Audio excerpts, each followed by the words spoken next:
C'est une affaire qui roule. Pour la deuxième année consécutive, la Cobas, via son pôle économique, remet le prix de l'appel à projet Start-up Innovante 2023 aux lauréats. Il y avait 15 personnes qui avaient candidaté. Voilà. Et très franchement, on a 4 lauréats, dont 2 premiers prix. Répondre à l'appel à projet, c'est vraiment constituer un dossier de grande qualité. Et c'est vrai que ça demande du temps, de l'ingénierie, et tout le monde n'est pas capable. Donc il y a, je ne sais pas, peut-être qu'il y a une trentaine de personnes qui ont retiré un dossier. Mais il y en a 15 vraiment qui ont répondu et qui sont allés au bout de l'exercice. On a tous été séduits par les projets. Les entrepreneurs qu'on a reçus étaient performants, je dirais, imaginatifs, talentueux. C'est le principe de la compétition, il faut choisir. Et on a la faiblesse de penser qu'on a fait le meilleur choix, bien sûr. On a en tout cas tenté de le faire avec beaucoup de sérieux, de critères, dans la thématique développement durable. Le premier prix de la Cobas est attribué à Madame Nathalie Anton. Son projet s'appelle Omanta. C'est la création d'un filtre portable, adaptable à toutes les gourdes et purifiant d'eau de robinet qui sert à les remplir. Elle obtient donc le grand prix, coup de cœur d'Airbus Développement avec un magnifique chèque de 1 000 € que maintenant Airbus va pouvoir lui remettre. Hein? Pierre, mets-toi à côté. Allez, moi je vais me mettre de ce côté.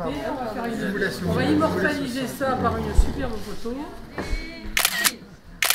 Alors, je pense que le projet Omanta est un projet qui s'adresse à beaucoup de gens, à plus de la moitié de la population en fait, qui utilise des bouteilles d'eau. Et grâce au filtre Omanta, on va pouvoir justement filtrer l'eau, utiliser l'eau du robinet, donc la boire directement dans sa gourde. Et donc on va réduire une grosse partie des bouteilles plastiques. Et c'est un petit objet qui est assez simple aussi à fabriquer. Donc c'est quelque chose qu'on peut mettre dans la poche et on peut se balader avec. Nous on est content de venir ici sur le bassin d'Arcachon. On est présent sur d'autres sites évidemment pour accompagner des projets innovants sur des thématiques environnementales qui sont des enjeux très importants. Donc bravo à la Cobas de porter cette pépinière. Bravo aussi à Techno-West. Là, on travaille avec 2 designers. On a fait les dessins, on a fait les premiers prototypes. Et là, on est venu en fait faire une première industrialisation. Donc c'est pour ça que c'est génial d'être accompagné aussi bien par la Cobas, Techno-West, Airbus et la French Tech. On va être dans un lieu où il y a plusieurs entreprises. Et donc là, on va pouvoir partager. Je vais pouvoir m'inspirer et puis avoir des conseils des uns et des autres aussi. Quant à Nicolas Young, il reçoit le second prix. Son projet Life Océan, c'est la création d'une bouée filtrante, originale, imaginative, destinée à capter les polluants portuaires. C'est le projet Life Océan, c'est-à-dire la bouée filtrante qui fonctionne à l'énergie électrique, solaire et éolienne, qui va fonctionner comme un skimmer de piscine pour capter les déchets flottants. Ensuite, on a développé un autre outil qui nous permet de localiser précisément les déchets dans un espace aquatique, de les implanter, de les cartographier et de définir derrière des zones d'accumulation, des endroits où les déchets se concentrent. C'est maintenant la bouée filtrante qui, elle, a vocation à s'implanter dans justement ces zones d'accumulation et de les traiter à cœur. C'est vraiment une thématique de vraie thématique de développement durable et très adaptée pour nous. Les 2 lauréats primés rejoindront gratuitement l'incubateur du pôle économique de la Cobas où ils seront hébergés pendant 6 mois minimum. On va vous aider et vous accompagner du mieux possible, que ce soit la Cobas et Techno-West. Il ne va pas falloir, perdre son temps. Vous savez, vous avez beaucoup de travail à faire et on va vous accompagner du mieux que l'on peut, aussi avec notre réseau, puisque dans le réseau, on a aussi la French Tech. Et là, nous arrivons dans la thématique donc, numérique avec un premier prix de la Cobas qui est attribué à Madame Sonia Lothaire et Monsieur Jean Bouvier. C'est un projet particulièrement abouti et fonctionnel. Vous obtenez également le coup de cœur de la Banque Populaire, qui a la bonne idée d'adjoindre dans son coup de cœur un chèque de 1 200 €. Voilà. Là, l'entreprise, j'ai dit tout à l'heure, c'est un projet qui est quand même un peu abouti, qui est fonctionnel. Donc vous allez intégrer directement dans notre pôle économique l'hôtel d'entreprise. Moi, je suis issue du notariat, donc je considère être une professionnelle de la documentation. C'est dans le cadre de mon activité de conseil, frustrante sur les aspects documentaires, parce qu'on a affaire à souvent des clients pas très bien organisés dans leur gestion documentaire privée et d'affaires, qui est venue l'idée de Trizy. C'est un coffre-fort numérique qui permet aux professionnels du conseil en patrimoine de protéger les documents pour eux-mêmes et pour leurs clients, en gérant plus facilement les partenariats avec les autres professions, expertise comptable, avocat fiscaliste, courtier de crédit, etc. Trizy, c'est les accompagner, c'est faire de la pédagogie, c'est faire pour eux beaucoup, parce qu'on automatise beaucoup les processus documentaires, de façon à ce que chacun puisse avoir, en un endroit unique, tous les documents qui comptent pour lui. Les documents utiles, administratifs, financiers, bancaires, les documents futiles, les photos, les souvenirs qui comptent et qui ont une importance. Tout ce qui compte doit être trié, classé, sécurisé. Ensuite, il faut pouvoir donner des directives claires sur qu'est-ce qu'il advient de tous ces documents au moment d'une incapacité ou d'un décès. C'est également notre boulot pour que la documentation soit utile toute la vie et au-delà. C'est un partenariat gagnant-gagnant. Et on découvre des porteurs de projets qui sont toujours étonnants, avec l'envie d'entreprendre. Accompagner, c'est notre ADN, c'est notre volonté, c'est notre souhait. En tout cas, bravo à vous et bravo aux porteurs. Alors le deuxième prix de la COBAS, il est attribué au projet DOST. Ses fondateurs, Milou Chia et Ismaël Sané. On a été marqué au jury par chacun vos présentations qui étaient très différentes. Donc une plateforme numérique de mise en relation entre professionnels du bâtiment, qui nous paraît très intéressante et adaptée aux opérations notamment de sous-traitance dans le milieu du bâtiment. On est très honorés d'avoir gagné ce second prix. Pour nous, on se lance, c'est le début et ça nous met, on a bossé dessus pendant 1 an et là c'est un premier retour et on accueille ce retour avec beaucoup de bonheur. Aujourd'hui, les entreprises de maçonnerie, peinture veulent vraiment trouver de la main-d'œuvre en sous-traitance.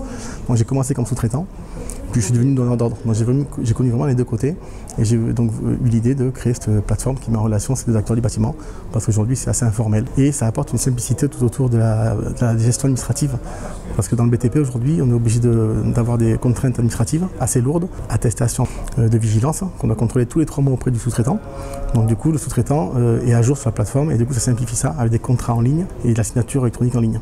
Donc ça simplifie vraiment la démarche où une secrétaire pouvait prendre peut-être 2 heures à monter un dossier, et là elle le fait en 5 minutes en fait. On est les seuls à proposer ce service sur le marché du bâtiment et je pense que des personnes du jury qui connaissaient à peu près les problématiques du bâtiment ont vraiment compris ça dans notre projet et on a senti le waouh, quand même vous avez vraiment un produit innovant quoi.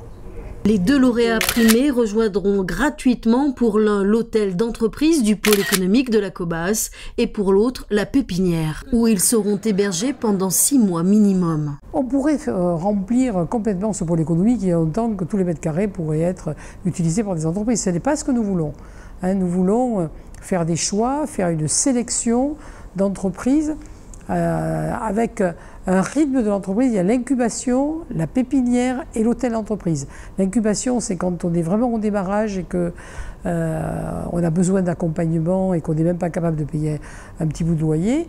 La pépinière, on a déjà amorcé un certain nombre de choses.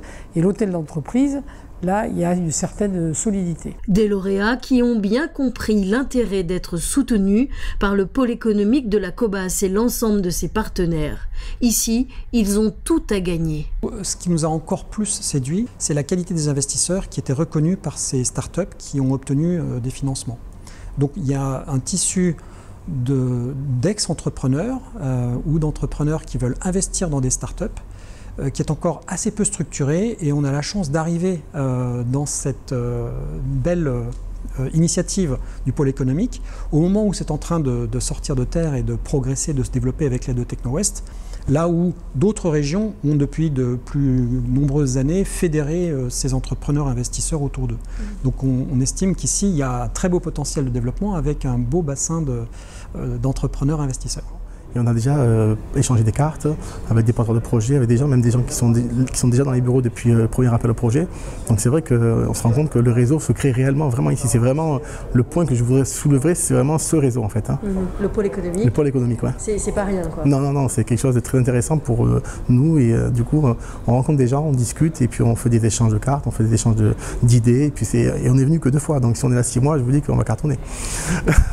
Aussitôt primé et aussitôt dans le grand bain. Ce soir-là, Ismaël, Mouloud, Nicolas, Nathalie, Jean et Sonia s'apprêtent à faire leur premier pitch devant les potentiels investisseurs. Soyez détendus, même si c'est difficile, et pensez que ils ne sont pas là pour vous juger, ils sont là pour vous aider. Voilà. Et vous verrez, ça se passera bien. Mais c'est sérieux parce que voilà, ça peut matcher, comme on dit. Hein. Alors matchons, je vous le souhaite. Hein, je vous le souhaite. Et donc soyez à l'aise, soyez-vous, quand vous allez pitcher devant eux, c'est réellement des gens qui sont bienveillants et qui sont là pour la plupart pour vous accompagner. Réellement pour vous accompagner. Donc c'est vous donner un coup de main, passer un petit moment. Parmi eux, il y a des gens qui ont vraiment réussi dans les affaires.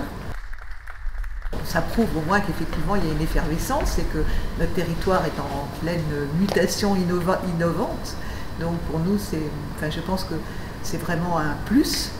Et ce second appel à projet fait encore preuve de tout le dynamisme, de toute la créativité de ces entrepreneurs qui fourmillent un peu partout et qu'on essaie petit à petit de drainer et d'accompagner sur notre territoire. Dès le mois de septembre pour les uns, en octobre pour les autres, les lauréats intégreront le pôle économique de la Cobas dans des bureaux de 13 mètres carrés qui comportent des cloisons amovibles.